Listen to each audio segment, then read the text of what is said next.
95/2004 ఇప్పుడుండే power sector reforms అన్ని ఆ రోజు అమలు చేసిన power sector reforms. First state in the country to introduce power sector reforms 98లో అమలు చేశాం. అదే మరి ఇండిపెండెంట్ రెగ్యులేటరీ కమిషన్ అపాయింట్ చేశాం, ఏపీఈఆర్సీ. దేశంలోనే మొట్టమొదటి రెగ్యులేటరీ కమిషన్. ఆ తర్వాత టెలికాంలో, సివిల్ ఏవియేషన్లో ఇంకా చాలా డిపార్ట్మెంట్లు వచ్చాయి. దేశంలోనే రిఫార్మ్లో మొట్టమొదటి రెగ్యులేటరీ కమిషన్ పవర్ సెక్టర్లో వచ్చింది. అది కూడా మన ఆంధ్రప్రదేశ్లో వచ్చింది.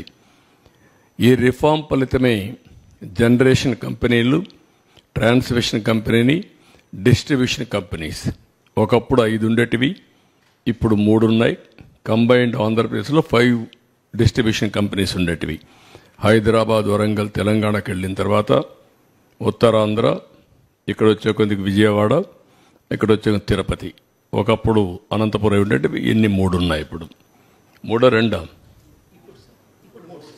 ఉన్నాయి. ఇప్పుడు ఇంకా నేను స్టడీ చేసుకుంటున్నాను, వల్ల సబ్జెక్ట్ని రీకలెక్ట్ చేసుకోవడం. ఇక్కడికి వచ్చేటప్పుడు ఎనర్జీ డెఫిషిట్ రెడ్యూస్ టు 1.5 2003-04 వచ్చాం.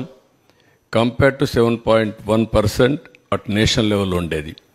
అంటే ఆల్మోస్ట్ ఆల్ పవర్ సర్ప్లస్కు 2003-04 రీచ్ అయ్యాం. అంత మునుపైతే హైదరాబాద్లో కమ్యూనిస్టులు ఇక్కడ ఉంటారు, ఒకరిద్దరు మీడియా వాళ్ళు, రాఘవరెడ్డి ఉండేవాళ్ళు. ఏప్రిల్ వస్తే అసెంబ్లీ బడ్జెట్ సమావేశాలు 40-45 రోజులు. 45 రోజులు ఆయన నల్గొండ నుంచి మొత్తం మనుషులు తీసుకొచ్చి ఏపీఎస్సీబీ ఖైరతాబాద్లో మెయిన్ రోడ్డు అక్కడ పెట్టేసేవారు. అసెంబ్లీ మొత్తం స్టాల్వ్ అయిపోయేది. ఆ రోజంతా చర్చ దానిపైనే ఉండేటివి.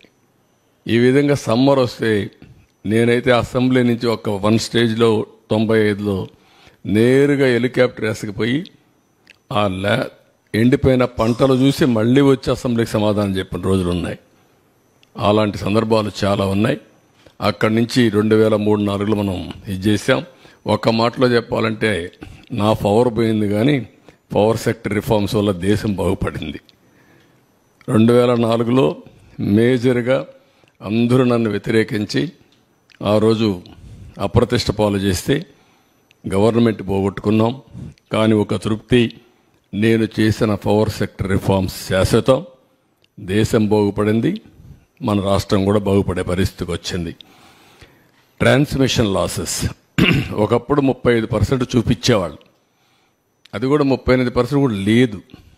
నేను వచ్చిన తర్వాతనే ఎనర్జీ ఆడిటింగ్ పెట్టాం. రిఫార్మ్స్లో భాగంగా అవన్నీ స్ట్రీమ్ లైన్ చేశాం. అది 20%, 23% 2003-04 తీసుకొచ్చాం. మళ్ళీ రెండోసారి వచ్చినప్పుడు 7-8% తీసుకొచ్చాం. నేను ఎప్పుడు ప్రపంచం అంతా చూసి 2-3% రావాలని చెప్పేవాడిని. ఆ విధంగా మొత్తం ట్రాన్స్మిషన్ లాసెస్ కానీ, డిస్ట్రిబ్యూషన్ లాసెస్ కానీ పెద్దగా ఎత్తుగా తగ్గించాం. నెక్స్ట్